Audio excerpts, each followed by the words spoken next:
And we'll get started on this session starting at, I guess it's 10:30 for me here in Guadalajara, Mexico.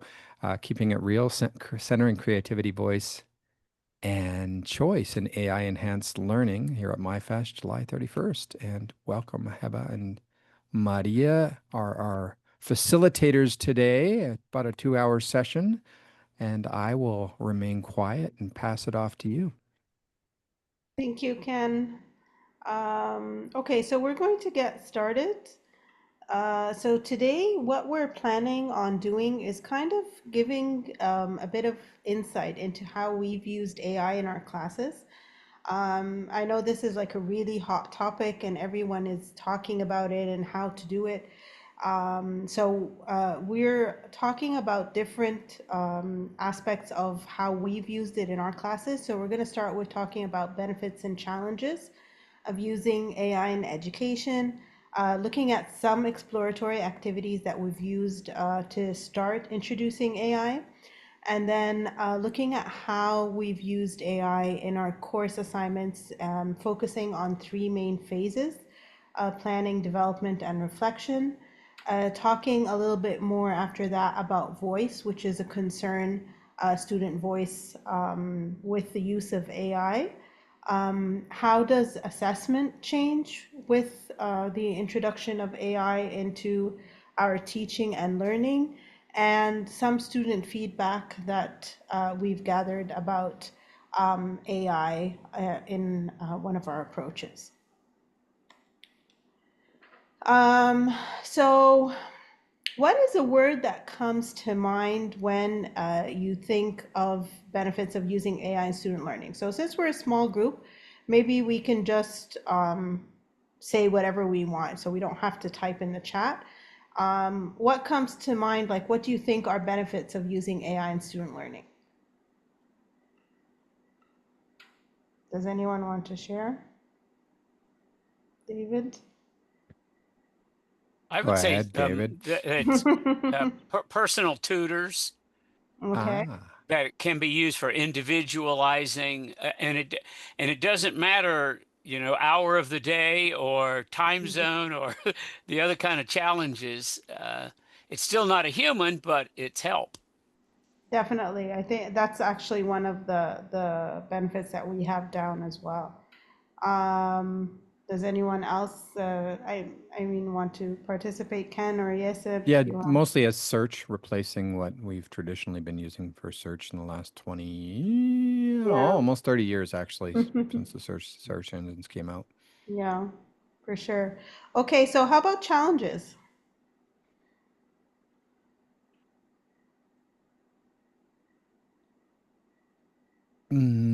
What's the word I'm looking for? My Spanish is mixing into my English. Mm. Digital awareness and just it's not even new to AI, but just critical thinking on what they're finding when they're using these tools, whether it's a search engine or Mm-hmm. an AI LLM type tool, is knowing to distinguish between good results and bad results, I think Mm-hmm. is the danger here for Definitely. me. Hmm. Yeah. Anyone else want to add? For Okay, me, so it comes down to the challenge of encouraging my students to use it to augment, not to outsource. Right. mm, Because I'm trying to get them, you remind them all the time, you are the human in the room. It's a powerful tool, but when it's used as a tool, not as a, I guess, surrogate or, Hmm. for, definitely, you know, definitely. Yeah, so benefits we found with our experience is that when used correctly, it can encourage critical thinking, and we're going to talk more about that, and creativity, enhancing engagement, instant feedback, like what David was saying, efficient study assistant, and 24/7 learning support, and preparing students for the future. Because whether we like it or not, it's there and everyone is using it. So if we don't teach our students how to use it effectively, then they're going to be at a disadvantage when they graduate and start going into the work market. And I think this is something we need to think about as well. With regards to concerns, there are several concerns with AI. Data privacy is one. How private is the data that's being uploaded, especially if you're using it for different purposes Hmm. regarding work and things like that. Ethical considerations, and this is something we're going to talk about today as well. How do we make sure that students are acknowledging the use of AI in whatever they're producing? AI bias, and we can see that sometimes AI is biased towards certain topics. Students might not have that awareness, and so we need to kind of help them become aware of that. Making sure it doesn't hinder student learning, and this I think is a very big challenge. How do like what David said, how do we make sure it becomes a tool to help them and assist them rather than a replacement for learning? And this Yeah. is really important. Not losing their voice in whatever they're producing, whether it's writing or whatever type of projects they're using it for, and how to train them how to use AI correctly, because prompting, how to learn how to prompt AI, how to be critical in your prompts and all of that. It, like we said, it helps with the critical thinking and it helps with the output that they get from AI. So all of these are considerations that we need to think about. So we're going to talk about two courses. So both Mariah and I have used AI differently in our courses. So we're going to talk about the different approaches that both of us have used. So starting with my course, what I did was an intentional integration of AI. So in other words, I had it mandated that everyone had to use AI in this assignment. We all had to use the same search engine. So everyone was using ChatGPT 4.0 to make sure that they all had the same tool and had the same advantage going in. And so they knew that they were all going to be using that. It was more process focused, and I think this is a huge aspect of using AI, is that it's no longer about the product. It becomes more about the process, in my opinion, and the iterative engagement with AI. So, like we talked about, the criticality of the prompting and how they use critical thinking to reprompt and to modify the iterations that come out of AI. This was all part of the process as well.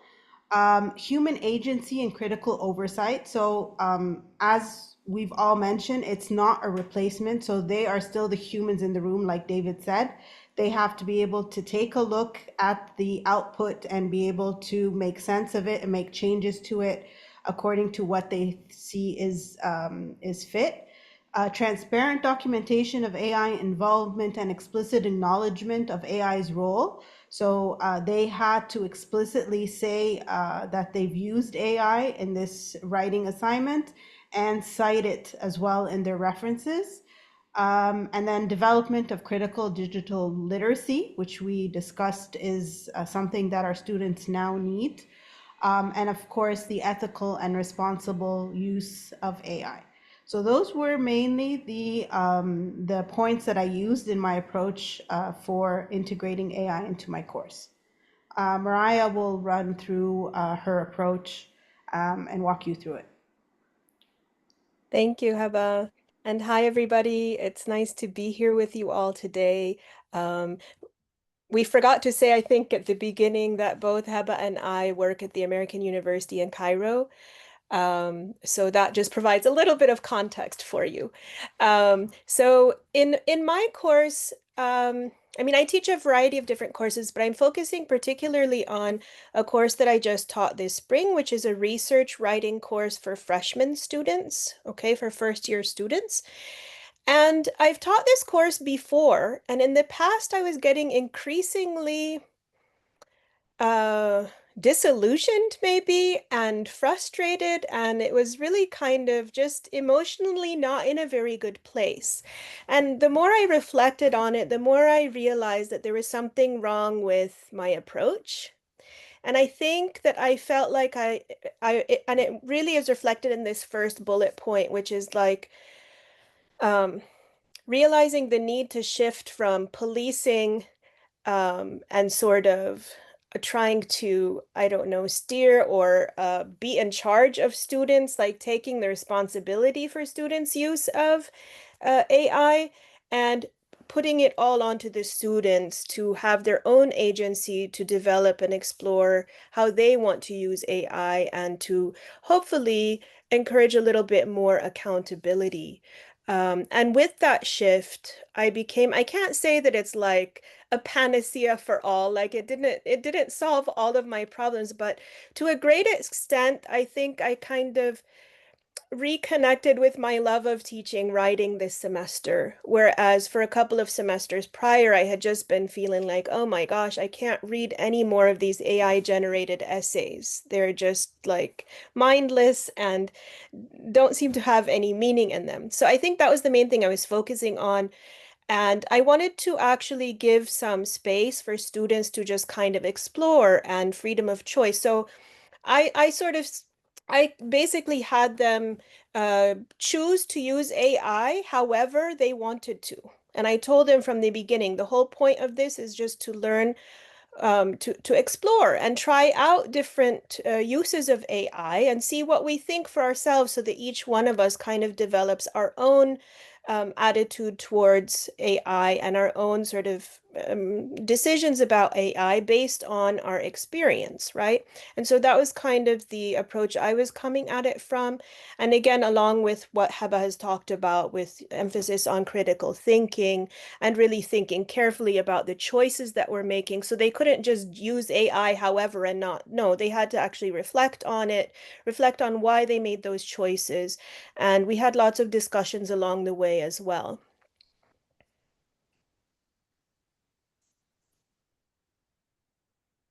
So what we wanted to do now is we sort of divided um, uh, we want to talk about the main things that we did in our course that are related to the assignments themselves. But before we did that, we thought that it was important to talk a little bit about some exploratory activities that we did kind of before we started, sort of like at the beginning of the course, before we got into the main assignments. And I think that these activities can be adapted in some way. I mean, these can give you some ideas of what you might want to do, or you can adapt them to see how they might suit you in your own context. But these are just sort of to give students a chance to start thinking about what is AI and how do they feel about AI and what can they use it for and what are some of the issues there in terms of developing a couple of basic skills about how to prompt AI or how to kind of see what AI is good at and what it isn't so good at, that kind of thing before we got started. So these are mainly just to get students thinking and to get, you know, some foundational skills before we got into the main work of the course. So what we wanted to do today was actually we'll walk you through these three activities that we selected, and we'll actually engage in doing a couple of them as well. The first two, I think we're going to do together, and the third one will just explain what we did. Okay, so we will jump into the next slide. And I'm going to first explain what I did with my students, and then we're going to go ahead and give it a try ourselves. And I don't think we need to go into breakout rooms because we're such a small group. We can probably just do it here in the main room. But normally what I do is, maybe some of you guys know this idea, this activity of agree or disagree, where you have kind of like a continuum. You set up a line in your classroom and one end is like fully agree, one end is fully disagree. And then you have students stand somewhere along the line according to how far they agree or disagree with whatever statement that you put up. So I did this in my physical classroom. We would have to adapt it if we're doing it in an online situation. But in the physical classroom, what I did was I just had these statements. So I'd put a statement up on the board and say, okay, I think we should let AI write for us. And these statements are necessarily a little bit ambiguous, maybe, or, you know, because the whole point is to get them discussing and sort of thinking about it from different aspects. So I think we should let AI write for us. and then they stand somewhere on the line, and then I would have them talk to the people nearby them to see what's their rationale and see if they agreed on their rationale. And then we would share and hear people from different different points on the continuum share with the class what are some of the things that they were discussing. And so you can see these statements here. I can tell when writing is AI generated. I would find it valuable to read a piece of writing generated by AI. We should inform readers when we have used AI in our writing, and I'm confident in my abilities to use AI tools to help me in my academic writing. So those were just five. I mean, you can come up with your own, but in terms of what we can do right now is I think we could just pick a couple of these and maybe discuss them together. So why don't I give us just a minute to think about um, number one, and how about maybe number three? Number one and number three. Okay, we'll think for just a minute, and then let's just have a little discussion about how far we agree or disagree.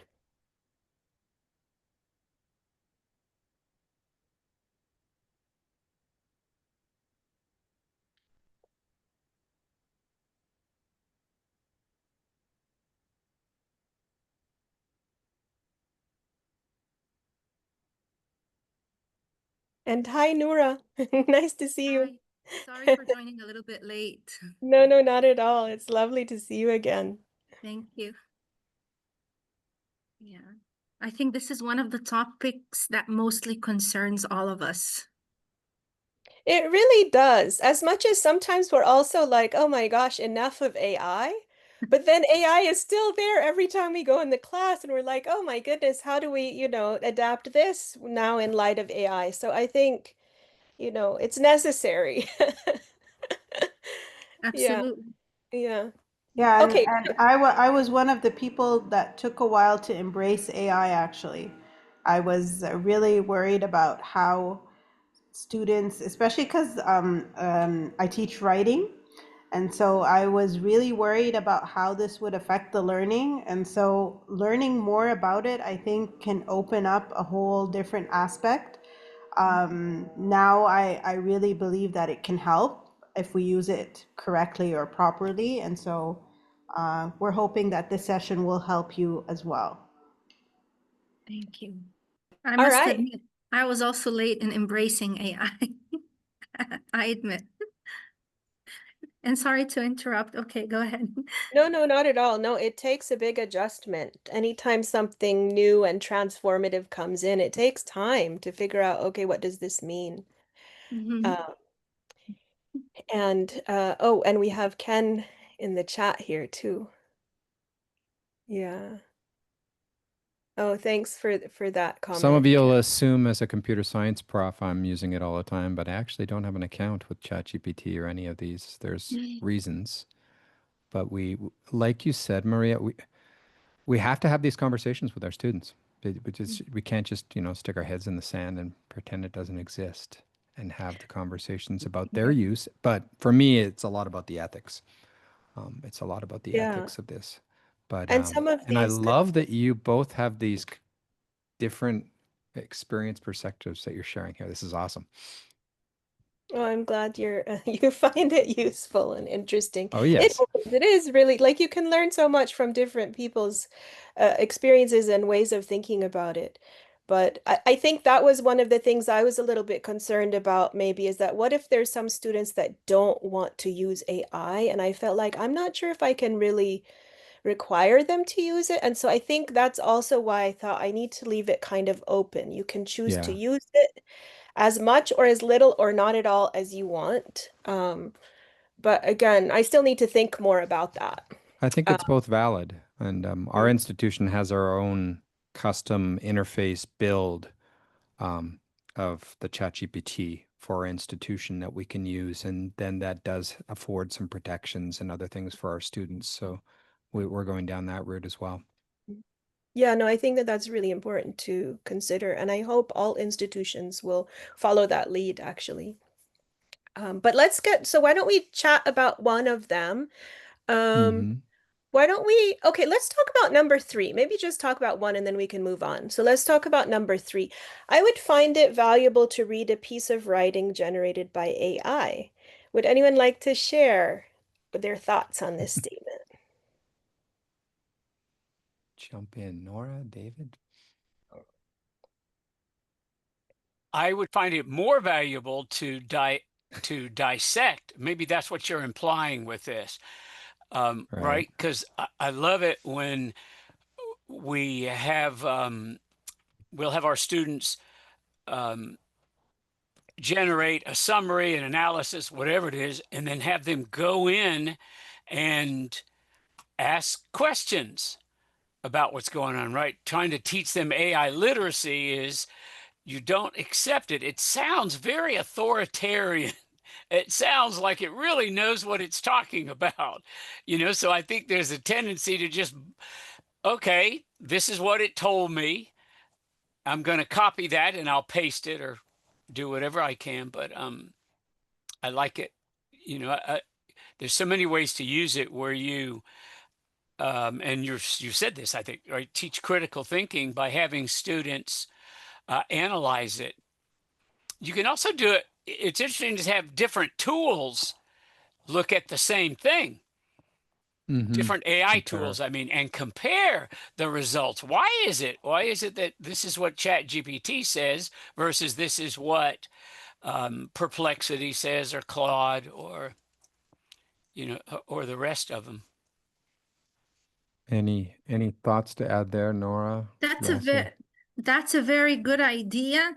So just to add to that, as long as it's used for a learning purpose or attached to a learning outcome in class, it could be useful. Mm. Mm-hmm. Definitely. And if I can add to that, I think it goes back to that first statement. I think we should let AI write for us. So that I think that's a really good statement to start with because it'll get them thinking about what we're trying to teach them is that it shouldn't be writing for us, it should be writing to help us. And so having them understand that they still have to have that input in it, even if they are using AI, their voice has to appear in whatever piece of writing that they're working on is really important. And that goes back to the point that I was talking about how, especially with something like writing, how can AI hinder the learning? So similar to if we look at students and math, and well, we have a calculator. Why are we teaching them how to add and subtract? They have to have that knowledge to be able to do it on their own if they need to. And so, thinking Right. about writing, I think about it in the same way. Yes, we do have this tool now that can help them write, but if they don't understand the basics of writing, they're not going to be able, like what David was talking about, they're not going to be able to analyze and dissect it and see what makes sense and what doesn't, and what flows well and what doesn't. So I think this is where we're trying to teach them that they still need that learning to be able to use AI effectively. And I think this is the point that we're trying to get across to our students. Hmm.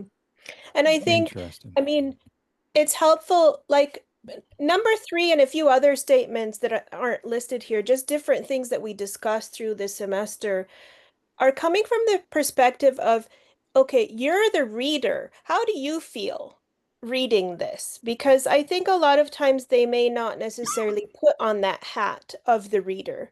They're thinking, okay, I've got this assignment, I've got to get it done, I'm the writer, right? Or maybe it's not even for an assignment, maybe it's for something else, but they're thinking from the writer's perspective and switching it around from the reader's perspective, I think helps them get into some of these ethical considerations as well, Mm-hmm. or just kind of how you feel. You feel kind of maybe deceived, or one of my students even said they felt bamboozled when they found out that something was AI generated rather than human written. And so then we talked about why, or somebody else was like, well, if somebody said, okay, why don't we generate a Harry Potter book? Um, let AI write another one for us in the same style as the author. would that be a problem? Would you want to read that book? And so that led to some very interesting discussions and Mm, gets you into thinking about those considerations. Some students thought that would be fine as long as it's entertaining to me and it's a good story. What's the problem, right? And somebody else is like, well, but there's something, you're going to lose something here. There's something with right, originality that you're going to lose here. It's just sort of recreating the same type of story over and over. Um, so yeah, these are good questions to get everyone thinking a little bit and moving away from worrying about me policing them. right. Yeah, yeah. I find the interesting thing I find is, as someone who was born in the 60s, so going back a bit, and we always have this discussion with colleagues of, well, when I was a student, and blah, blah, blah, blah, blah. And I warn my colleagues, all of us that are teachers, we weren't normal students when we were students, and our view is distorted of the past. But when I was in high school, we'd all be, we'd go and I'm from Canada, so we'd be picking up Cole's notes, which I just learned is called Cliff's Notes in the US, for I what we were remember reading. that. And there's a danger, right? There was always a danger to that. We're getting this summary, right? And so to put it in the context of now, would you find it valuable to read a piece of writing generated by AI? I think using it as a tool to go out and grab me a summary of some stuff that isn't very consequential, and then using that to bridge off and dig into the details is okay. But like you're saying, Marie, it's like you're getting this really kind of filtered view of what the reality is of the where that writing came from. Because that writing isn't, it's not unique. It's not, it's not created. It's abstracted and extracted from other content from somewhere else, and we have to realize that it's coming from somewhere else. And I don't know. I personally, I start reading a piece that looks like AI generated content, and I just flip over and go find something else. But I do see the value for quick, go find me some information about this place or this thing or this tool or this technology to give me a quick synopsis, and then I can dig into more detail. I see this so much as just being a search engine. And then we can get into discussions why Google's making their own search bad, so they're forcing us to use their own AI tools. But there's that. That that's But I actually find that analogy to our age, or at least my age, of using Cole's notes in high school for lit classes. so commenting on the search engine. When you ask Google a question, the first thing that appears is an AI generated answer. Yeah. So I'm wondering if we can get students to think of AI as a search engine, not something Hmm. to do a whole assignment, but on the surface level, just to gather general information first. Yeah, Yeah, I And I think think so. a How lot to of limit teachers its use. Yeah. yeah, I think that a lot of teachers are using it that way. I feel mhm, like that is one way that is maybe a little bit less controversial, that mhm. is easier to embrace because it feels familiar, like something we already know, maybe like a search engine. Yeah. And I think we've all seen and benefited from using it that way. I know I have when I don't know about the topic my student is writing about and I want to just know a little bit, I'll ask AI, tell me about this theory. I have no idea what this is, and it'll give me a short little thing. And so I find that really helpful. Um, but then where does it cross over and where do we get into the gray areas? I think that's what we're all trying to figure out and exploring, and we will all find our own way through, right? I mean, I kind of have a more controversial opinion about that. Is that I do feel because I was in that category where I thought it was just for like a search engine and all of that, but as I started to learn more about it and everything that's happening around us, I feel that if we don't give our students this tool, they will be at a disadvantage Right. later on because Yep. everyone is using. I personally, I have an administrative position as well. I use it to help me write emails. I can write my own emails, it's fine, but it's so much quicker. And I just, take a look and make a few changes and add this and add that. And so I feel that if I do understand the other opinion of not wanting to bring it in, but I feel if we don't teach our students how to use it in an ethical way, an effective way, when they start going into the job market, there'll be other people that will be able to do things more efficiently and more quickly Right. than them.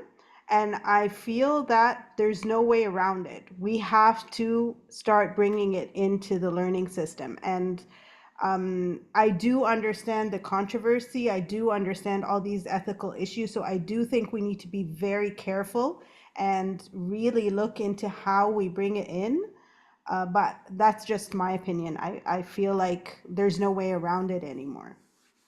That's a great point.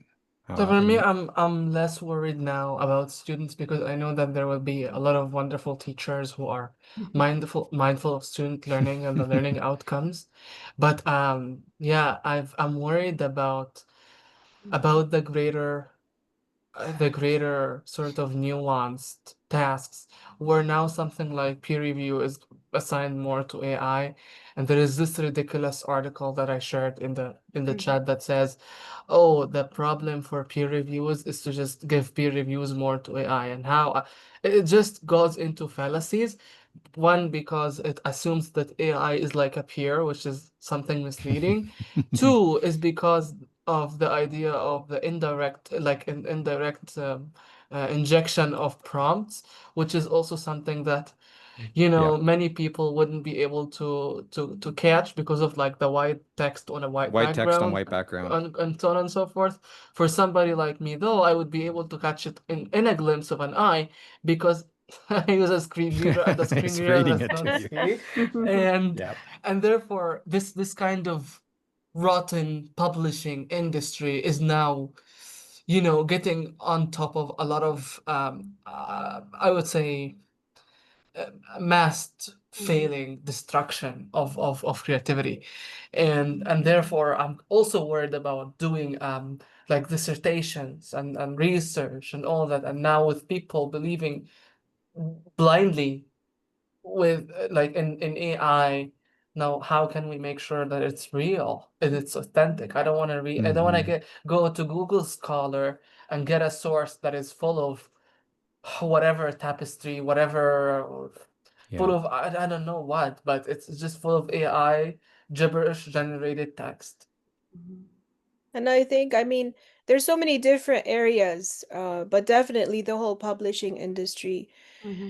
There's so many issues in general with the whole publishing Yes. industry, and now we're just bringing in more concern when it Or comes it's to AI. exposing more, I think, possibly. This trick of white text on white background, I mean, people have been doing this for over a decade, and when they're sending CVs into companies for a proposal because they're just putting random keywords that the search of your CV pre LLM AI would pull your CV out of the pile because of the number of keywords that were hidden in white text on top of white background. So that's this stuff's been around. We've been gaming the system forever. But I do like Heba's point about we need to have this time we have with them. We need to teach them to use these tools well. Um, and despite having, actually, it's more than 30 years we've had web search because I remember I was in a university where we were doing research on the early ones, but we still never really taught our students how to use search engines well. It was I would watch our students and they still didn't learn how to effectively use search engines. And my thoughts are it's going to be the same with these tools is we need to teach them how to use it well.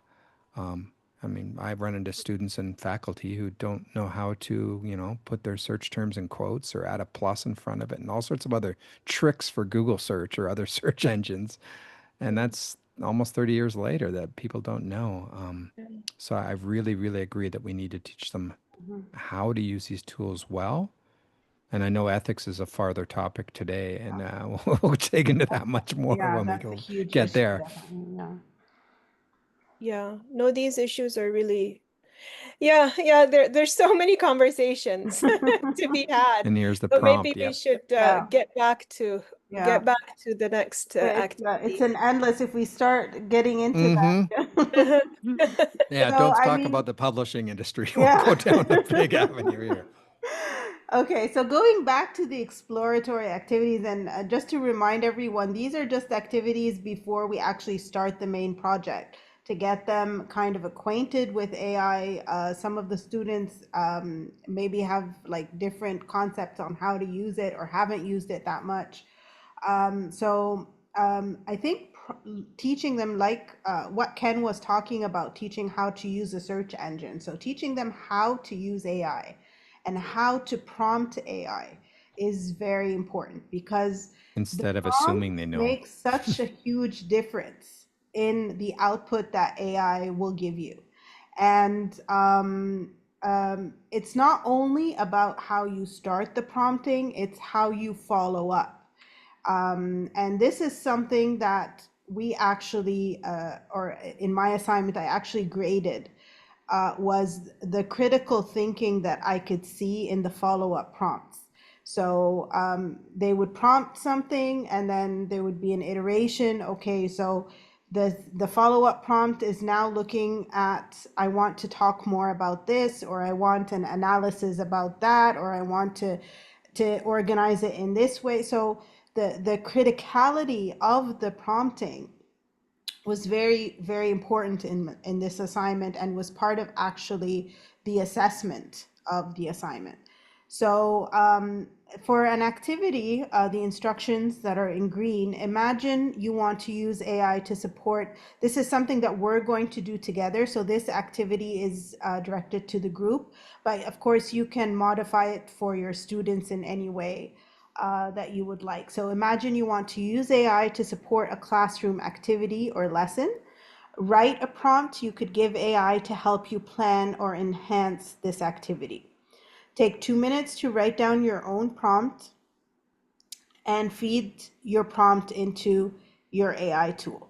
So we want to do this really quickly together now. So if you want to do it in a group, we can do it together. If you feel like you want to do something on your own, that's fine as well. And then we're going to look at these reflection questions. So how easy or challenging was it to come up with the prompt? What was the output like? And what do you think from that small activity are some guidelines that you would share with your students on what they could do to help them when they prompt AI? So I'll give you a couple of minutes. I don't know, do you guys want to do it in together or do you want to do it on your own and then come and feedback? I think grab a small enough group to stay just here in the main Yeah. room. It's fine. Okay, so just think about a prompt and try it out. I'll give you a couple of minutes and then we'll talk about the reflection together. Lovely. You mean individually, Heba? Yeah, that's what I was saying. I Mm-hmm. think they want to do it Yep. individually. Yeah. And then come back and tell us what we're doing. Yeah. Show and share. Show and share. I will pause up for 2 minutes as well Mm-hmm. then while we're doing this. And Right. we'll get back to topic. All right, so I hope we all got a chance to do it. So looking at the reflection questions, how did you feel? Was it easy or challenging to come up with the prompt? Was the output what you expected? What do you think you would tell your students based on this experience and other experiences you've had with prompting AI? So who would like to start, David or Nora? We only have two today, so we're going to be calling on you a lot. Well, I would tell them details are important, context very important. Mm-hmm. Okay. I would tell them end every prompt with ask me any questions that would help you help me help you. Mm-hmm. Right. So that Yeah. because then a lot of times the tool will ask some real pertinent questions. And I love my favorite bots are the ones that ask more questions than Mm-hmm. provide more answers. Mm-hmm. Right. Like feed a to beat the publishing thing to to death.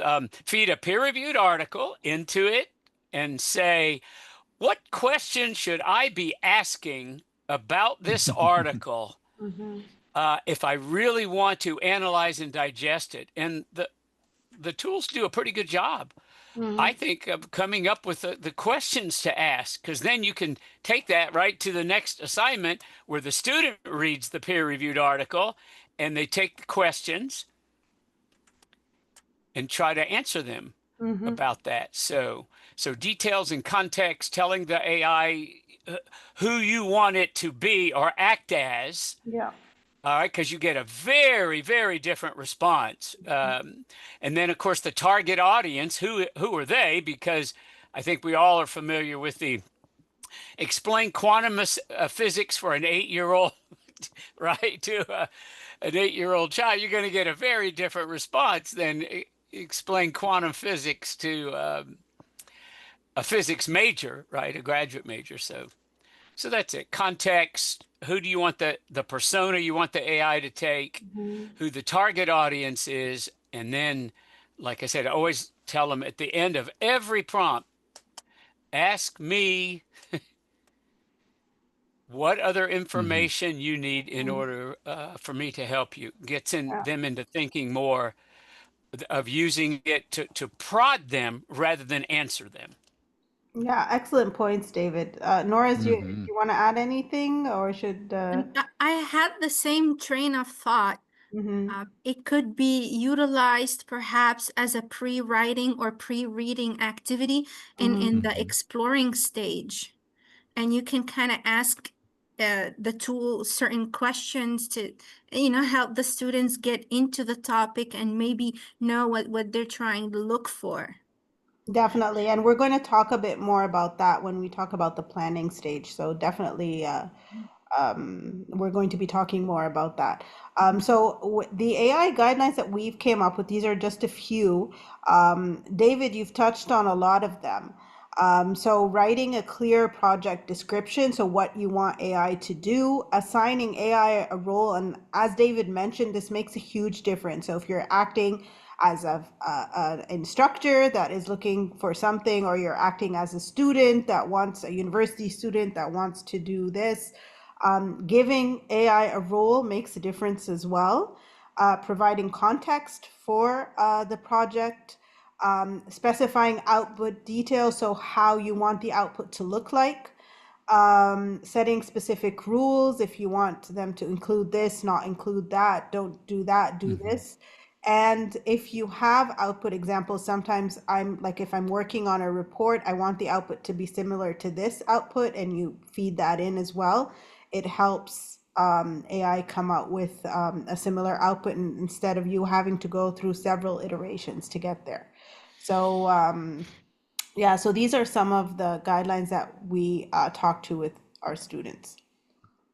If I could add just one thing there too, the paid versions of the apps now, the AI tools, they enable you to train the bot in the resources you want it to use. So when I'm working with teachers, we take a lesson plan template, right, that their school uses.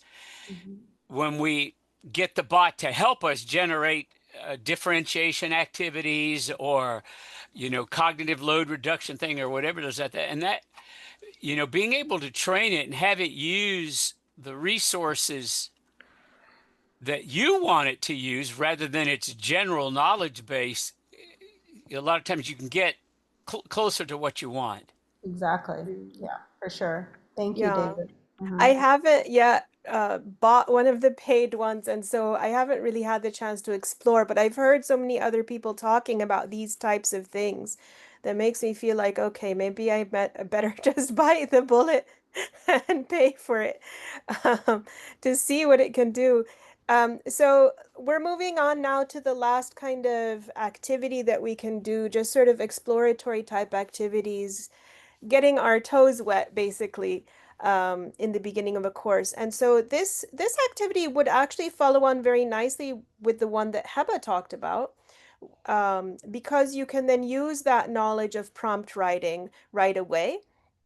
And I did this activity with my students, and they found it very engaging.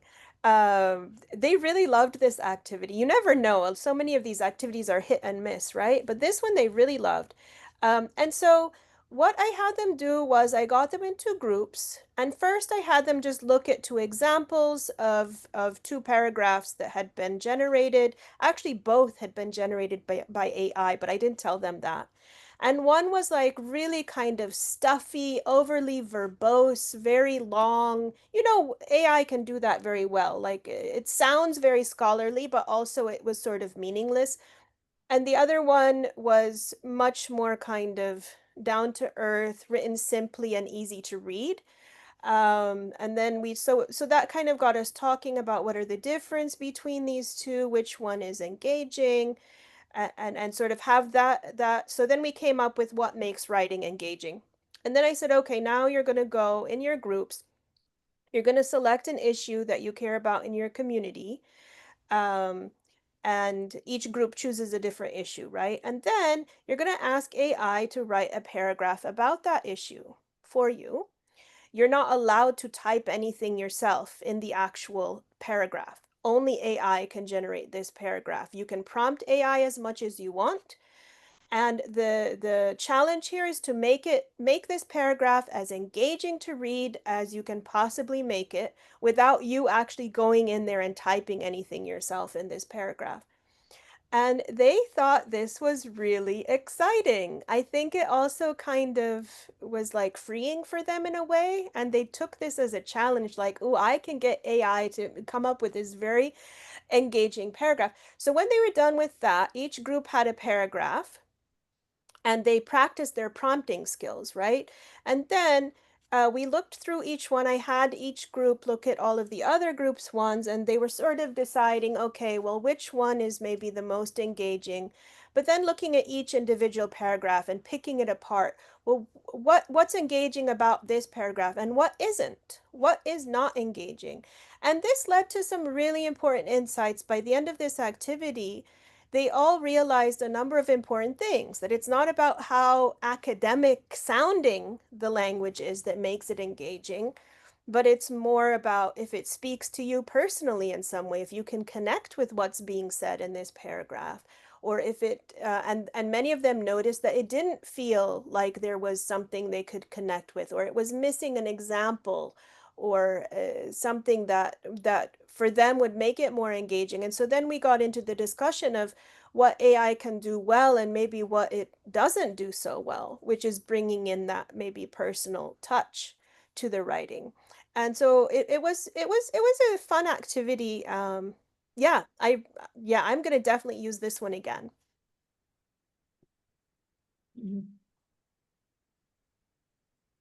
Okay, so we're going to take you into a bit more detail of the assignment itself within our courses. So for my assignment, it was mainly an essay assignment where they had to explore possible future aspects in society using AI as a creative research part. And then we had three stages: the planning stage, the development stage, and the reflection stage. So for the planning stage, they had to generate and refine ideas with AI. So as Nora mentioned, using AI for brainstorming and coming up with different ideas, especially futuristic ideas. It was interesting to see the ideas that AI came up with.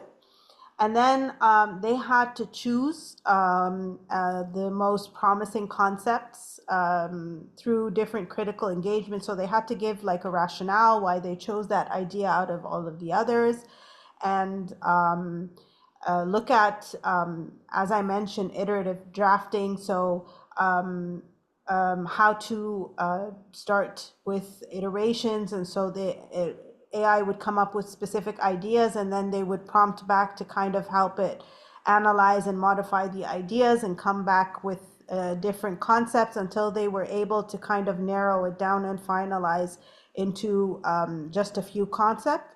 After which they selected, for the development phase, they selected only one that they expanded on.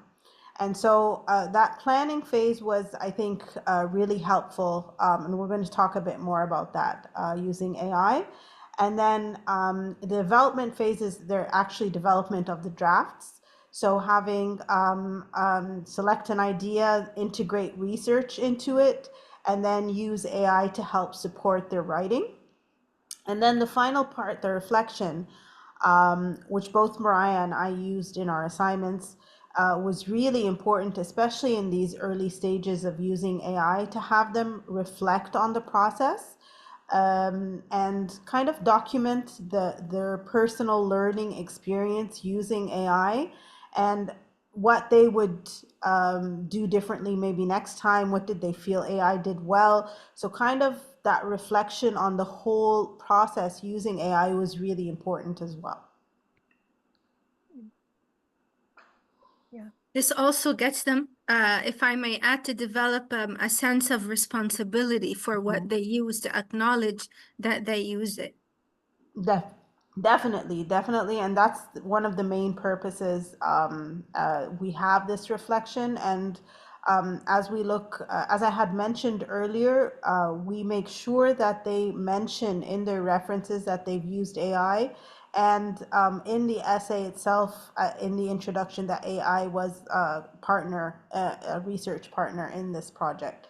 So having that ethical part as well, that not everyone does. I think it's important, like you said, for them to learn the responsibility, especially the ethical responsibility and credibility of using sources. And this is something else we're going to talk about as well.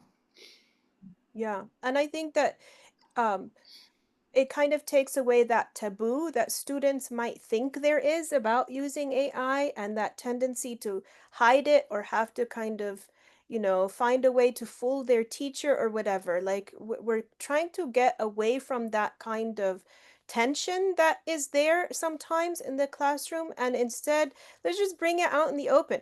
We're going to go ahead and use AI, and we're going to explain how we did. We're going to explore, what the results look like.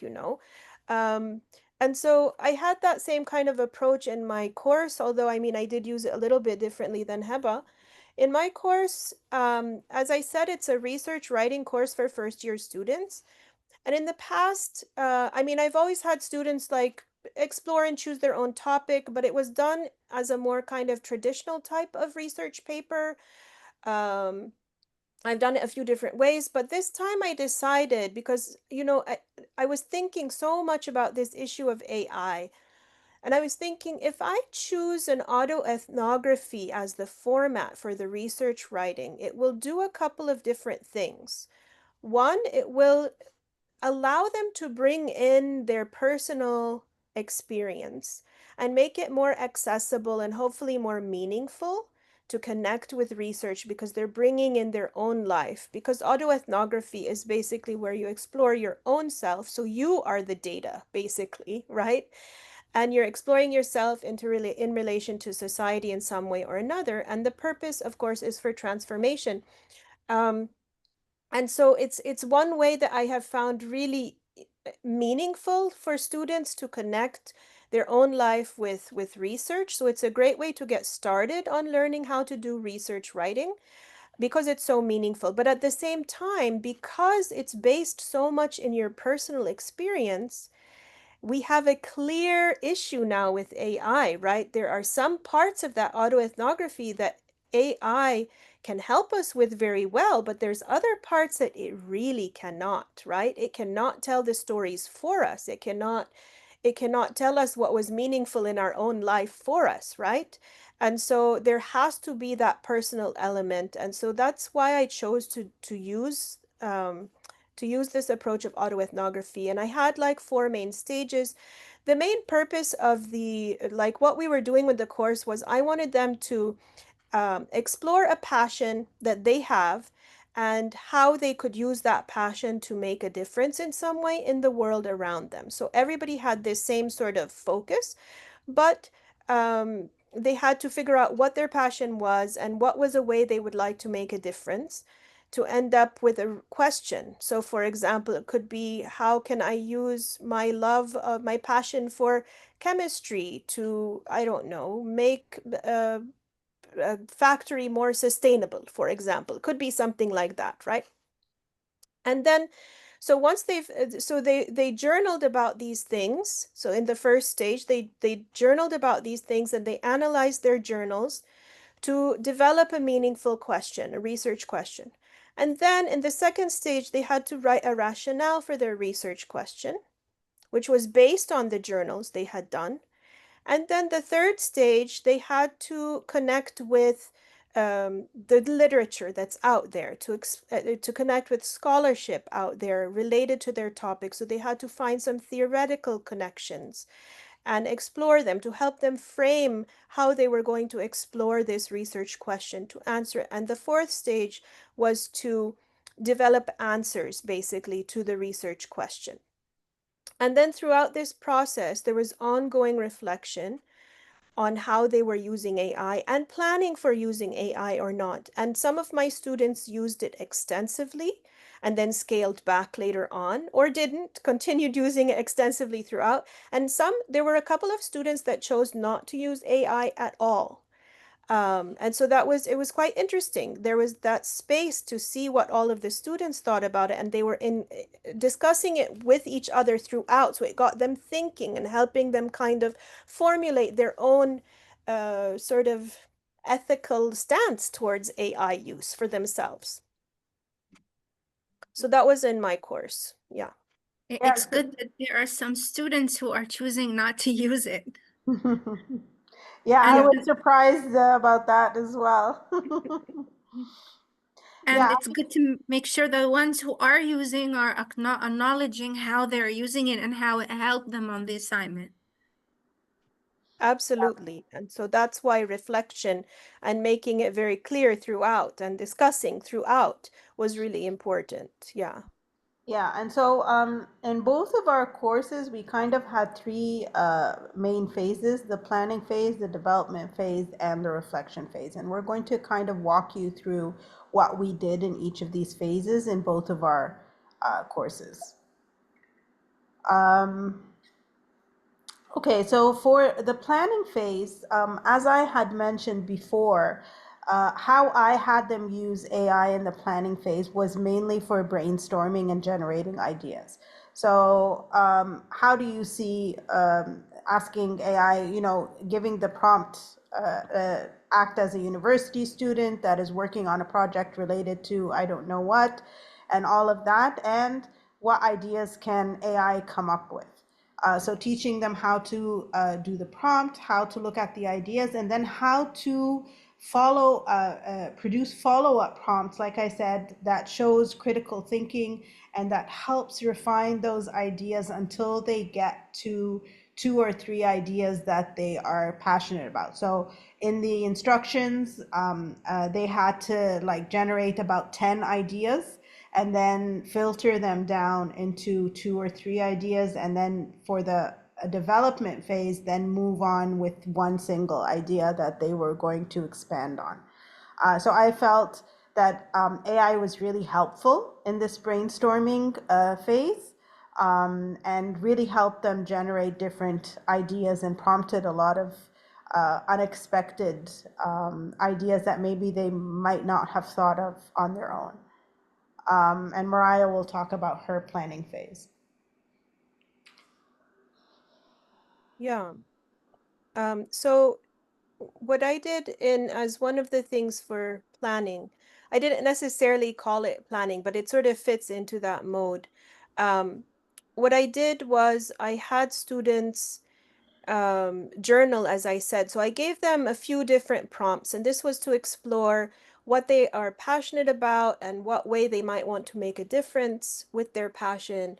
And so I had different prompts, what are some things that bring you joy in life and why? What are some issues that you care about in the world and why? What are some works or projects that you've done that you're really proud of? And some of them were artistic expression, some of them were written expression. or a combination multimodal. So once they were done with these, there were about six prompts that they answered. Once they were done with this was now their data, okay? So they had to analyze this data of their own to figure out what was the passion they want to focus on and the way they want to make a difference that they would focus on, and to help them make a research question for themselves. And so the way I had them do it was I had them go through their data by themselves first without using AI, to just go through it, and they could make notes or highlight things that stood out to them. And then I had them create a mind map, or they could make a list with all of the points that struck them. Once they were done with that, they would have a few interesting points on their list or mind map, and they could highlight some of the ones they think are speaking to them most or seem to resonate most, that they're excited about the most. And then, as optionally, but actually I think almost all of the students chose to do this, they could ask AI to analyze their data in relation to their passion and making a difference, and to see what AI might have to add, right? And so they fed all of their data into AI, and then they reviewed the output that AI came up with. And if they found any points that AI suggested, if they found any of them resonating with them or interesting that they wanted to add, they could add these points to their mind map. And then once they had all of this done, they could, choose one or two ideas that really resonated, and they could generate possible research questions themselves, or they could ask AI for further suggestions. So in the end, and then they discussed with partners, and everybody ended up with one final research question. And interestingly, some students really loved the AI, and it helped them a lot to kind of focus and analyze and come up with ideas they hadn't thought of. And others completely didn't like it at all. They said, no, this doesn't have anything to add. I don't like any of AI's suggestions or ideas. None of these are, what I want to write about. And so it was interesting, and interesting how strongly some of the students reacted. Yeah. Good, because one thing we want to make sure of is we're not letting AI do all of the thinking for them. They still have to have, their own agency and exact, right? And just dig deep in and find out what they're really interested in. Definitely. Right, exactly. And so we did have an activity, but I think in terms of time, because we've been Yeah. taking it slow and easy, and enjoying our conversations along the way. So I think we're going to skip ahead of that activity that we had thought we could do right now, and just jump into the middle stage of the assignment process, which is the development stage. So Yeah. Heba, you can Yeah, go because for we it. still have a lot of things we want to talk about, Yeah. so maybe we'll have to jump over a few things. Okay, so for the development phase, as I had mentioned from the planning phase, the students had to narrow down all of the ideas that they came up with to finalize, or that AI helped them come up with, and finalize to one idea. And then what they would do in the development phase is use that idea to now start writing a research paper. And so they had to conduct a literature review. They could use AI for that. They could use Google Scholar. They could use whatever they wanted. But they had to provide the actual articles that they used. And they had to provide the sources. So what this does is it helps them with the credibility and the ethical part.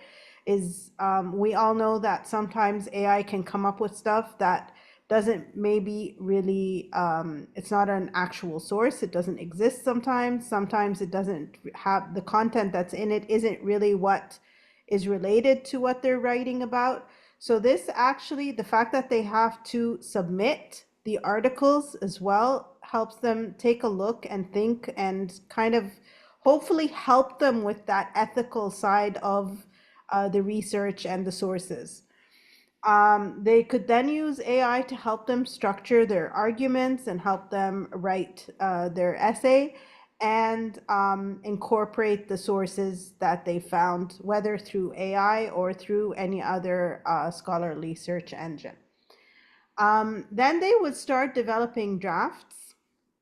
And again, part of the assessment was actually the prompting that they gave AI in developing these drafts. So you could see how they could analyze, as we talked before, the output that came out of AI and the prompt that went in. So they noticed maybe that the introduction was lacking something, or that the development of the ideas wasn't really strong here and needed more, I don't know, research articles to be added here.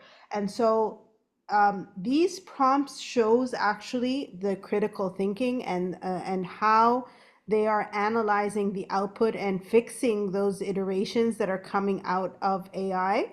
And that was actually part of the assessment that I was looking at.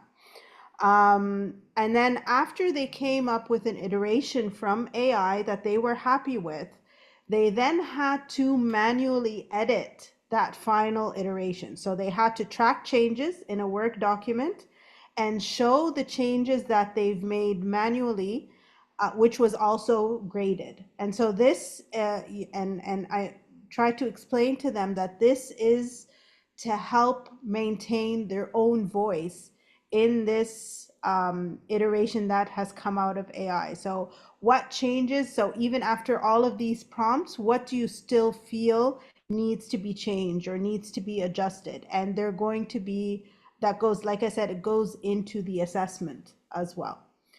And then they could also, after they finish that, use AI to help with proofreading, like grammar and spelling and things like that. And they were allowed to do that as well. So mainly this was how we structured like the drafting and the writing process itself.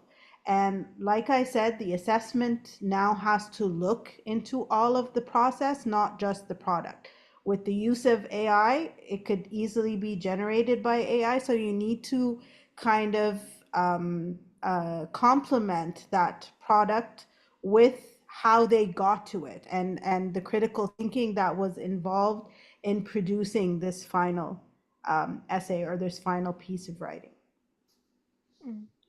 Mariah, you can talk about Thank you, yours. Heba. Yeah. So in my course, I sort of didn't really necessarily distinguish between what was planning, what was development, what was reflecting, because they were all sort of happening all the time throughout. But there were, but there were a number of things that related specifically to the development of their writing and ways that I suggested they could use AI if they would like to try.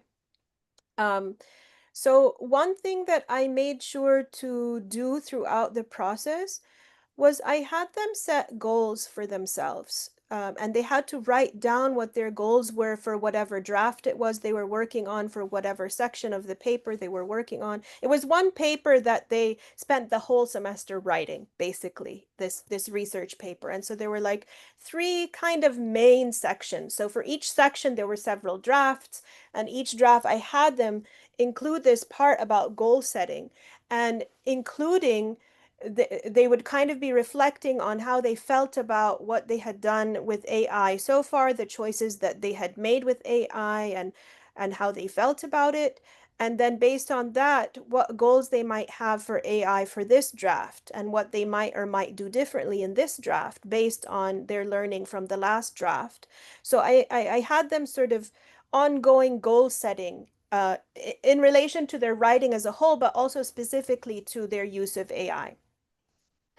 And then through the different parts of the paper, so for example, in the theoretical connections section of the paper, where they had to kind of connect with the scholarship that is out there to help them frame their exploration of answers to the research question, this many of them found a bit intimidating. And I found that many of my students do tend to find it intimidating because they may not have ever really engaged in much research before. I still find it intimidating sometimes. If I'm given a topic that I'm coming in cold to, it's intimidating. It's like, well, I don't even know where to start.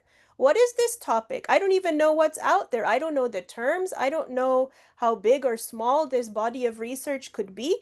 So it is quite overwhelming for students. And plus, many of them are multilingual students, so this may not be their first language, doing this in English. I mean, so it is quite overwhelming for some students. So in that section, I did actually strongly encourage students who felt like they wanted to do this to ask AI for suggestions. Well, here's my research question, and here's some of the things I'm thinking about.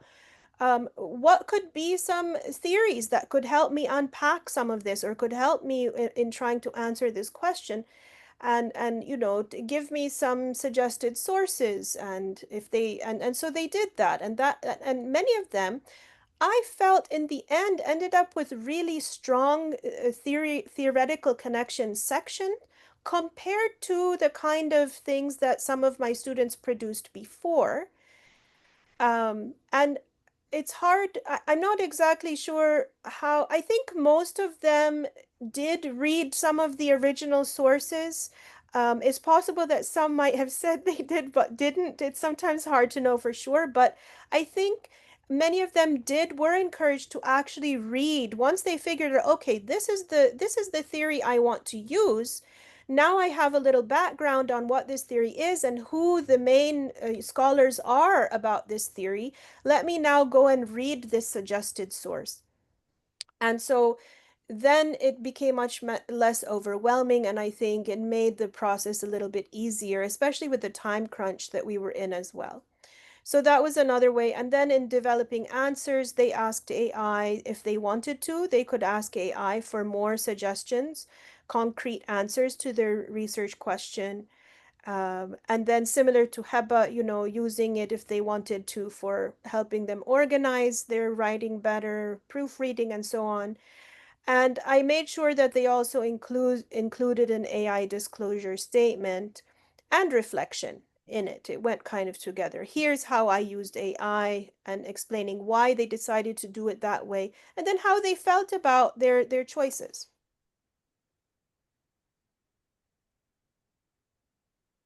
So I think that we're probably going to skip over this as well. Yeah, Heba? Um, Okay. and yeah. Yeah, so go ahead, Mariah. Do you want to start this? Were you starting it, I Yeah, think? I mean, the third phase that Heba had in her course, and that, I mean, I had this sort of embedded as well throughout, is including reflection. And so we thought we would share with you a couple of ways that we included reflection in our courses, and we'll start off with Heba. So the first way in the assignment that I had two types of reflection that we were using. We were using journal reflection, and this was really important to kind of have them reflect at the different stages throughout the project or throughout the assignment. And then there was a final reflection at the end in which they used their journal entries that they put in throughout the semester. Similar to Mariah, this was a semester-long project, so they started at the beginning and the final was due at the end of the semester. So we had it over the whole semester with the different phases, starting with the brainstorming, with the development, and all of that. So it was really important that they were reflecting along the way and then using those reflections, like I said, to help with the final. So this is just the prompt, the questions that I was using. So students would write their journal entries throughout the assignment and assess how AI influenced their work and writing approach, and also what worked well and what didn't work well. So kind of to see how they could use AI. So if they found out, like a lot of them found that with the research articles, it wasn't really that helpful. Sometimes it would come up with names and they would have to go find the actual articles. Sometimes it would come up with things that wasn't really related. So they felt this was one of the weaknesses. And so learning what the strengths of AI was and how it helped them kind of were lessons learned for next time. So, okay, so I'm going to use a different method when I'm looking more for scholar peer-reviewed articles, but I can use AI to help me with this aspect of the writing and with that aspect. And so that's why the reflection is really important. And by the way, these benefits and strengths and weaknesses can differ from student to student. So one student felt like it was really helpful in this aspect, while another student felt, well, it wasn't really that helpful in this aspect, but was more helpful in that aspect. And so the experiences differ from student to student. And so these are just some of the questions, just to kind of give you an idea about how you can prompt that reflection. What did you do in this stage of the project? How did you use AI? What new ideas or perspectives did AI come up with that you hadn't considered? How did you decide? So, like we talked about the rationale of which one they chose in the end and why. What challenges or surprises did you encounter when using AI? How did your thinking or approach change based on your use of AI? What steps did you take to ensure your work remained original and aligned with assignment goals? And this is important.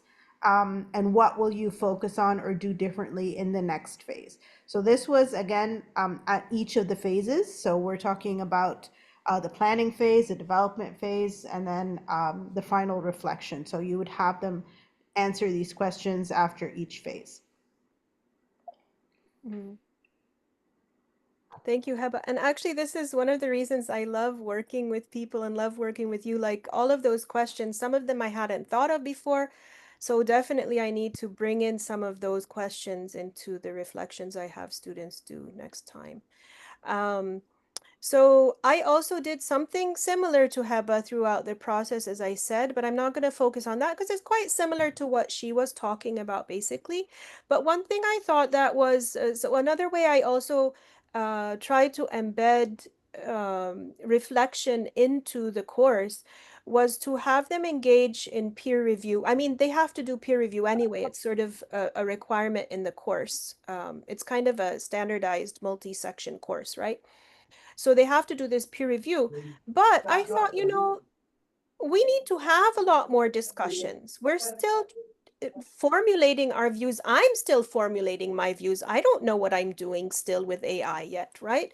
And so I think we need to have as many discussions as we can. And one way that I thought was quite helpful, and I think the students really found this useful, was bringing in an AI aspect to the peer review. So there was the bigger peer review, but then there was like sort of certain questions that were targeting just the AI part. And so what I tend to have students do is, beforehand, so they'll pair up with somebody and they'll talk to each other. They'll just share briefly, how do you feel about your draft? What choices did you make for AI use and why? How do you feel about these choices? Commenting on your own sense of ownership and achievement, your voice, your engagement as a writer from the writer's perspective. How engaged were you using AI in this way? So, for example, a student that had AI generate the whole thing, let's say, which I think a few of the students did do that. They generated the whole thing, but then they had to talk about, well, how engaged did you feel as a writer? And what happened to your sense of ownership when you did that, right? And so they had to engage in these discussions and think about these different aspects before even starting. So it sort of gave each other kind of a background. Where are you at with AI? How are you feeling about it? How did you use it? What did you think of your choices and so on? And do you have any concerns? So they would share with each other this. And then during the review, as they were answering, other types of questions as well, but the specific ones for AI that I think are relevant are, I would have them try to comment on their partner's paper if there was a part that engaged them for some reason. Or maybe there was a part where their attention was dropping, and so they could note that down. Or maybe there was a part where they wanted to have more information about that, right? So that was part of it. Then how credible does the writing feel to you? And how do you feel now that you're reading it? You're the reader, and from that perspective, how do you feel about the choices that your partner made in regard to AI? Then you can respond to any concerns they have. And I wanted them to make specific recommendations that they might have related to their partner's AI use. And here is where a lot of interesting work came out. I think students felt a lot more comfortable sharing with each other how they had used AI rather than sharing with me, probably, because they didn't have that fear of getting in trouble or whatever. Hopefully they don't fear me making them get in trouble either, but so they would share with each other. And I think some of the students here, they started to realize that, you know what, this really doesn't feel very engaging, and it feels like there's too much AI here. I'm not believing this story very much here. I need more detail. Like, it doesn't seem like this story really happened to you. I don't know if it did or didn't, but it doesn't feel like it. Like, so, and why not? What needs to be done here?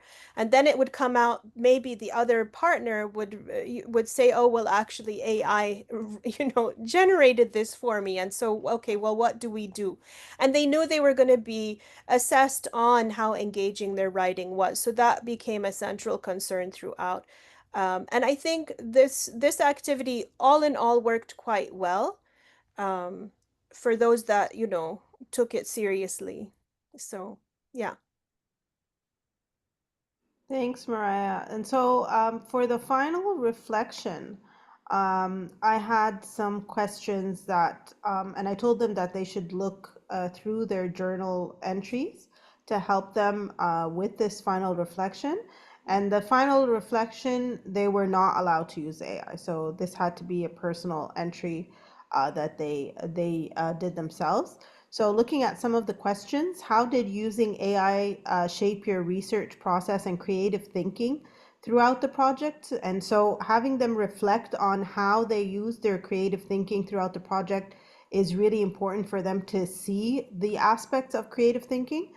What ways did AI support or challenge your ability to generate and refine ideas?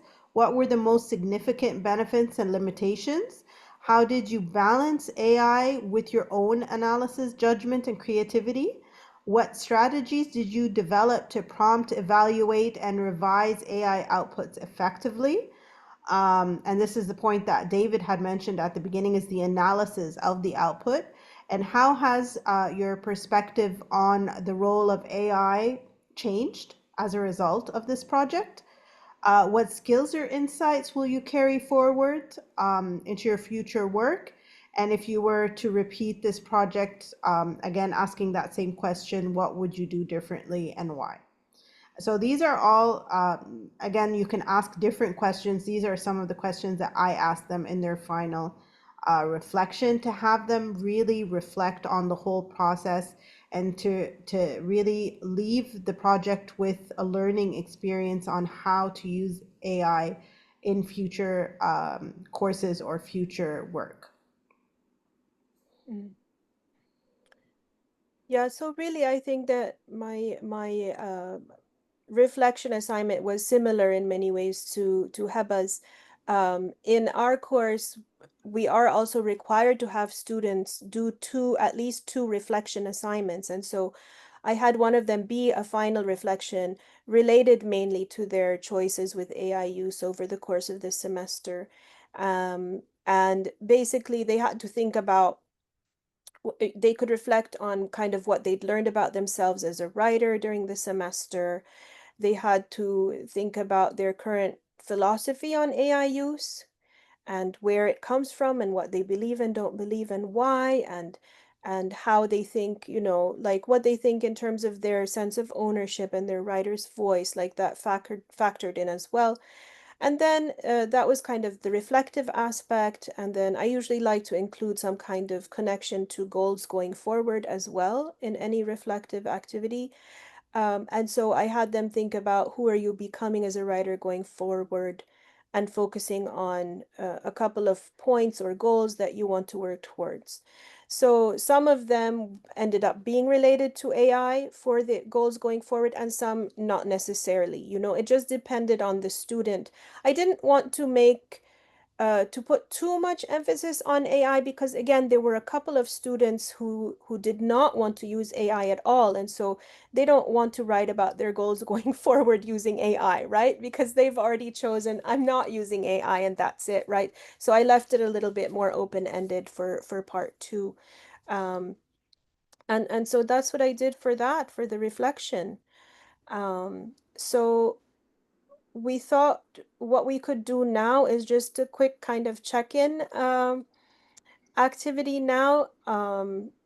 And maybe just if you have any sort of comments or anything that resonated with you that you've heard so far, any insights you've gained so far during this session that we had, you could share now. I think I'm comfortable saying that in the upcoming semester, taking into consideration everything that we talked about today, I will definitely think of ways to incorporate the use of AI in the classroom responsibly and ethically, as we have been discussing. Particularly, I think I'd like to use it especially in the planning, brainstorming, or pre-writing stage. Mhm. And the reflections are very important for the students to think about how they used it, why they used it, what was the benefit, what was the drawback of that, to have these conversations with them and to have them write a reflection or a journal. I like the fact that you mentioned that they do journaling on their use of AI. Thank you, Nora. Thank you so much for your input, your insights. Very valuable. Thank you. Thank you, Nora. I love how Laura's point there encouraging about you are. journaling was about what I was going to say. If the students talked about how their views on the use of these tools has changed over the course of your course. Hmm. And obviously the journaling, which I'm a big proponent of, even for my computer science students, um, is a window into their views and how it's changed, and even for themselves to go, oh wow, I'm looking back what I wrote in January, and it's a lot different than my thoughts now. Did you get any insight from that? Yeah, no, absolutely. Definitely. I think so. The So thing is, interesting to read them. it Yes. is. Like anything, so again, it wasn't like every single student in the class engaged Yeah. Well, fully in yeah. this. There were actually a few students that I felt like, okay, I think they asked AI to generate this reflection for them. And I'm Oh like, no. My oh no. generate my reflection on AI. Yeah. Right, generate my, yes, no, they did. Some of them did, and I was like, okay, Sure. this is really not what I was hoping for. But it for the most part, some of the students really did engage really meaningfully and deeply, and Yeah. some of them I did feel like it had changed. Some of them commented on how they felt like and I think I have some comments at the very end that I also did a little survey of my students. Some of them did comment on how they really liked this approach of having more freedom to kind of explore and figure out. They felt like they have a stronger sense now of what they think about AI and what they feel they will use it for and what they won't and why. Some of them Mm-hmm. thought like they were surprised because they thought AI could help them more than it could. They realized that what AI generated for them was not what they wanted, and it wasn't working. And so they went back to the drawing board and changed. There were a couple of students that said they didn't want to use AI at all, but then one of them did decide to kind of ask AI for ideas for theories. Um, Mm-hmm. and they thought that that was helpful. I don't know, like, so there were a range of different, but definitely I think many of them appreciated that they felt like they explored and understood themselves and their stance towards AI use more. which was the goal. I mean, I really wanted, that's what I Right. wanted to happen through this course. So that was really quite gratifying. Again, not for all of them, but for some of the students, they did do that. Yeah. And follow up.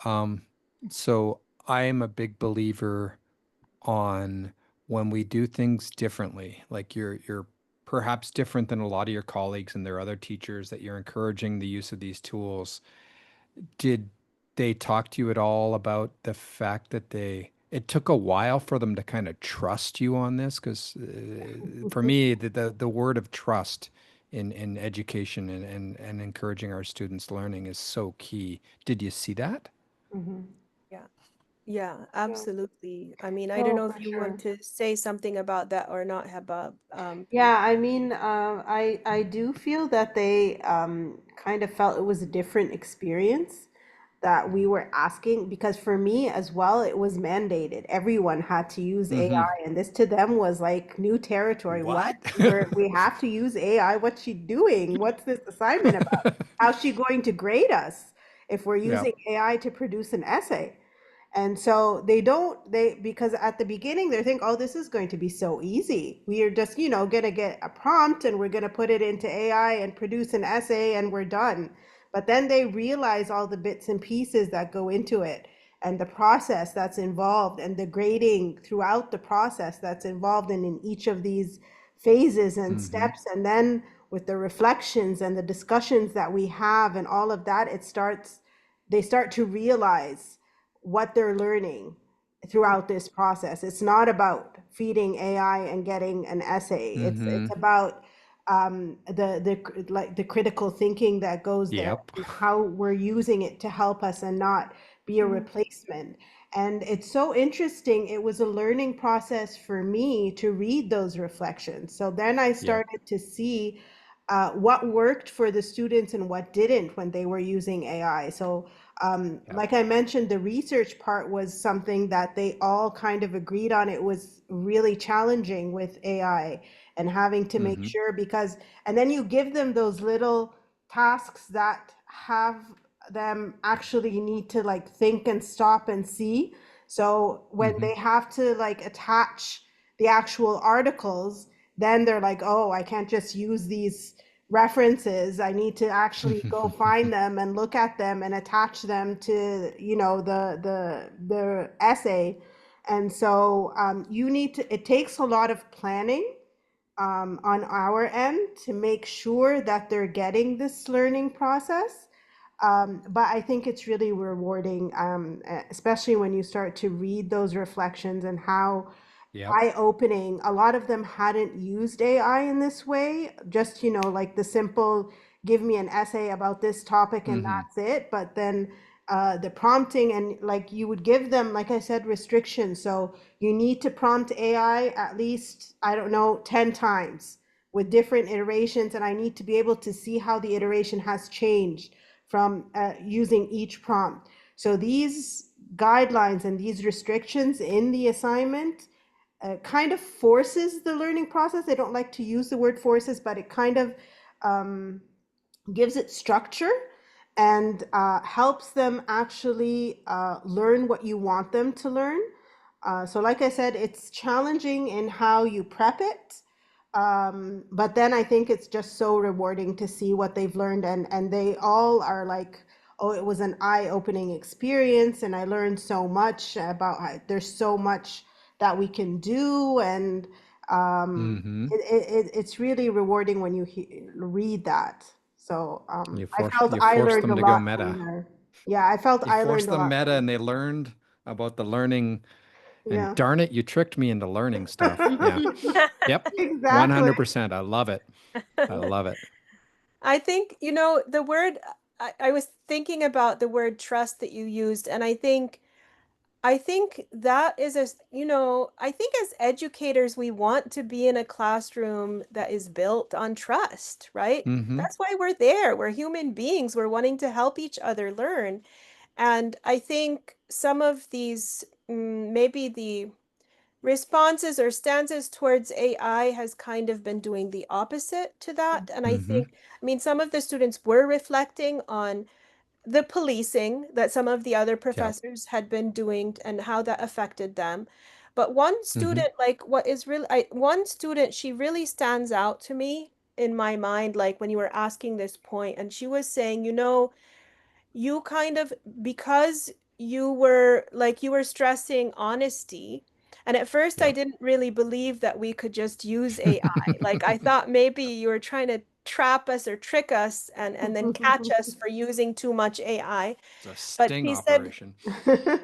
exactly. She was a little bit worried about that in the beginning, but then she said because we had developed such a good relationship where there was trust and actual honesty in terms of just sharing about our lives in general, Mm-hmm. then she Mm-hmm. felt like she didn't want to use AI as much because she didn't want me to feel like she didn't want me to feel like To lose she your didn't want to trust. like break my trust, I guess, or Mm-hmm. and she also wanted to stay true to herself. She wanted to hold herself to higher standards and expectations, I think is what it was. And so she was reflecting on that, and that again, I mean, that was really gratifying because that is also what I was hoping for. And she said she felt like she said she used AI a lot less in this course than she did in all of her other courses with the policing, Well, right? Because they all lovely. find loopholes and ways around it. So I Well, thought that was this exciting. is why we teach. This is why we teach. And these are your triggered memory there is the one we put in our hope chest as I teach my younger colleagues. And put those ones in your hope chest and come Yeah. back to them when you're having a bad week or a bad day. Um, for me, I love that word that. trust, it definitely, if I ever put my praxis of teaching in a book, trust is part of the title. Mhm. Definitely. It's a core part of my practice. Lovely. I'm glad you saw that. I love the reflections from students. Okay, great. Yeah, so we're going to, we have two final points that we want to discuss, and that is voice and assessment. So, voice is one of the things that we usually worry about with AI, is that students will lose their voice in any AI output. And so, how to make sure they maintain their voice throughout any AI project is really important. Hmm. Mm. So this is an activity that I've shared a couple of times before in a couple of presentations actually, but this is probably my absolute favorite of all the activities. And so I just felt like I need to include this here in our presentation today too, because probably most of the attendees won't have seen this before. Um, but, and I actually engaged in it myself. I did it myself and I found like how powerful it could be, and the students really loved it as well. And so this is one that I keep in my little bag of activities that I pull out. Um, and so basically what I have students do is they think about what do you want your writer's voice to be and do in whatever writing piece we're doing. So I try to make it more focused on a specific writing piece. And then they can make a mind map, or if they prefer making a list, they can. And so they can make a mind map and they think about really what are they hoping it will do. And we talk a lot about the power of the human voice, right? Um, and we've already maybe talked a little bit about what we think makes voice powerful, or if we've looked at our partner's work, where do we feel like their voice is coming through? We've done different discussions. And so then when they're going to kind of focus a little bit more on their own writer's voice in that piece, they can do this little activity. And it just takes a couple of minutes. And they write down really what they're hoping to achieve with their voice. And I think some of the students have found this really quite empowering. It kind of does a little bit to change their feeling towards writing. to feel that, oh, I can do something with my writing, or my voice could actually matter, right? I could do something with my voice. It's powerful. And when they get into it, a couple of my students have gotten so into it and thinking about all of these kinds of things like, oh, I could maybe change somebody's mind, or I could get somebody thinking more critically about something, or I could entertain somebody, right? Or whatever it is that they're thinking about that they could do with their writing. And I think this puts a little bit more ownership and power into their own uh, um, role in the writing process. And I think it couples up very nicely after we've talked about how AI may not necessarily be that engaging to read. And that one thing that makes writing engaging is the voice, right? Is that human element coming through. So I don't know if do we want to actually take a couple minutes and maybe do a mind map? Um, and then see how you found the process. I think we have enough time.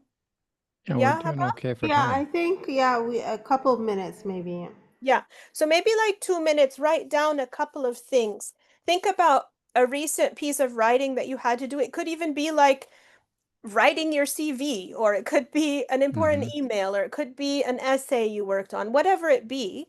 You could just think of something that you've had to write recently or that you're about to write, and what you were hoping or would hope that that piece of writing does or could be for you in terms of your voice.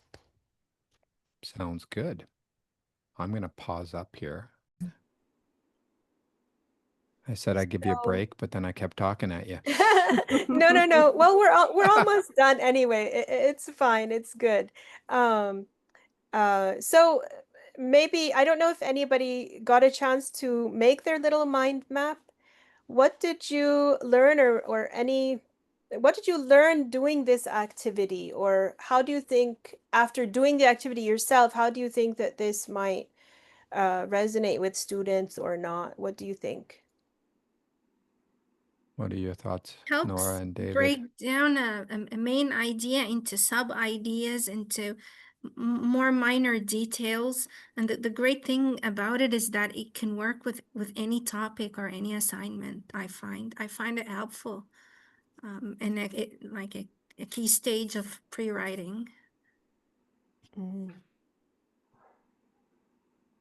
I personally have found it helps me set goals for myself in my writing to make my writing better and more aligned and focused on what I'm wanting my voice to do. Somehow helps that. Yeah. Yeah. Um, yeah, so I think, I mean, that assignment is a really good way to get students thinking about their voice, but there are also other ways that we can implement in our activities and in our classroom with assignments related to AI to make sure that we maintain student voice. So, as I had mentioned before, and we've mentioned throughout the presentation, emphasizing critical thinking, and so how students use critical thinking, whether it's in prompting AI, in analyzing or assessing the content that comes out of AI, looking if there are any gaps, things that don't make sense, and making sure that their voice remains centered and that it's clear throughout. The analysis of AI output, like we said, with the drafts and the iterations that come out, refining and personalizing the arguments, feedback also, so making sure that you give them feedback throughout, whether it's through self-assessment, the reflection that they're doing, peer reflection as Mariah mentioned, and the feedback that we give as instructors after every phase. This also helps them maintain their voice, so we make sure that this is clear throughout. um, the rubric and assessment.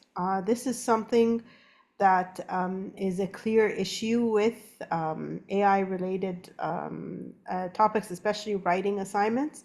So making sure that the rubric has a clear a point about maintaining voice and how they need to make sure that they acknowledge the use of AI and how they make sure that, like we said, their voice is clear throughout, whether it's through something like the manual editing that I discussed or any other ways to help them be able to use that. And then the personal reflection, we can't emphasize this enough. This is such an important part of this type of assignment to make sure they reflect on their use of AI, their ownership, as Mariah discussed several times as well, and engagement with AI and how to make sure that the writing is still engaging to the reader. And so these are all different ways that we can use throughout the assignment to help maintain student voice despite, using AI and worrying about their voice getting lost in that.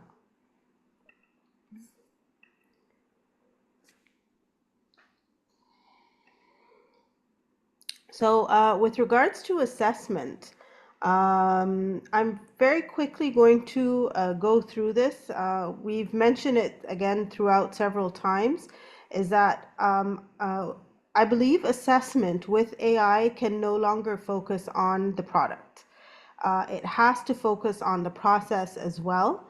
And so in each of these different phases, assessment was taking place. And this is important, as I mentioned before, making sure that you're looking at different stages throughout the assignment and giving grades on these different aspects of the assignment.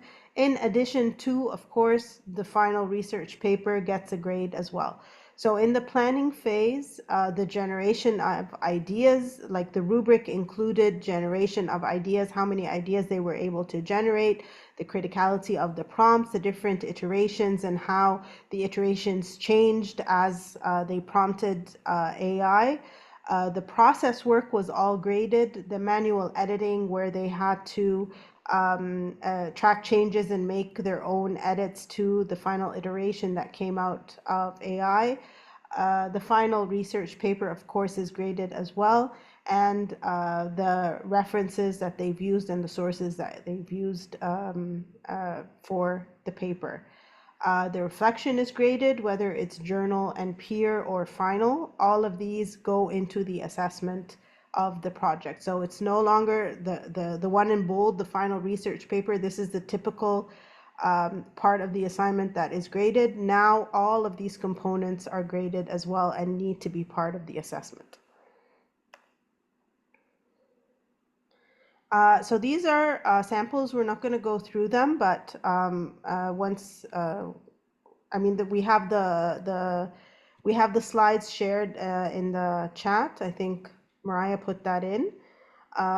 So you can access these. This is the rubric. The one in green is the one that I used, and then the final paper for Mariah. So you can take a look at examples of rubrics that we've used and how we used it to assess our projects throughout the different phases. And by the Do you want to way, I add? actually had AI help me make my rubric.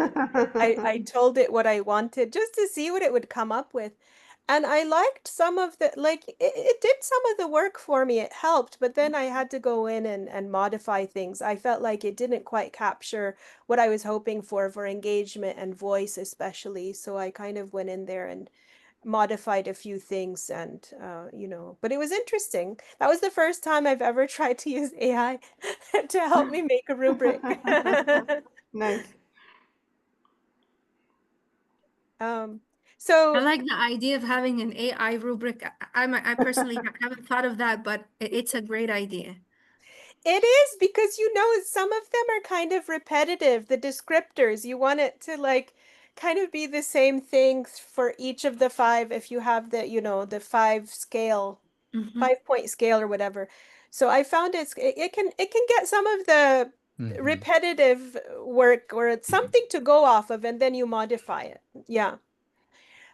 So I did actually, as I said, I sort of had my students do a survey and I also did a focus group with a few of the students as well at the end of the semester.